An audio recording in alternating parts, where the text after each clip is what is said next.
BGB হচ্ছে বাংলাদেশের সীমান্তের ভাগ। তাদেরকে হাসিনার আমলে বিড়ালের মতো তাকে বাধ্য করা হয়েছিল শুধুমাত্র ভারতের সাথে।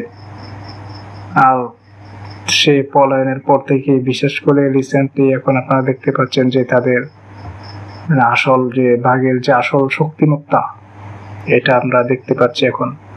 কারণ এখন তো ভারতের দালালরা নাই, কিংবা ভারতের চাপ তাদের ঘাড়ে নাই।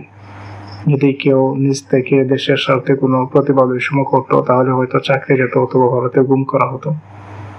এখন তো ওই সম্ভাবনা নেই। তাই আপনারা দেখতেছেন যে আমাদের সীমান্তের ভাগগুলো ভাগের মতোই আচরণ করছে, আলহামদুলিল্লাহ, এবং এটা অব্যাহত থাকবে। বাংলাদেশের সীমান্ত রক্ষা এবং দেশের সার্বভৌমত্ব রক্ষার জন্য তারা তাদের মতো করেই আচরণ করবে প্রতিবেশীর সাথে, ইনশাআল্লাহ তাআলা।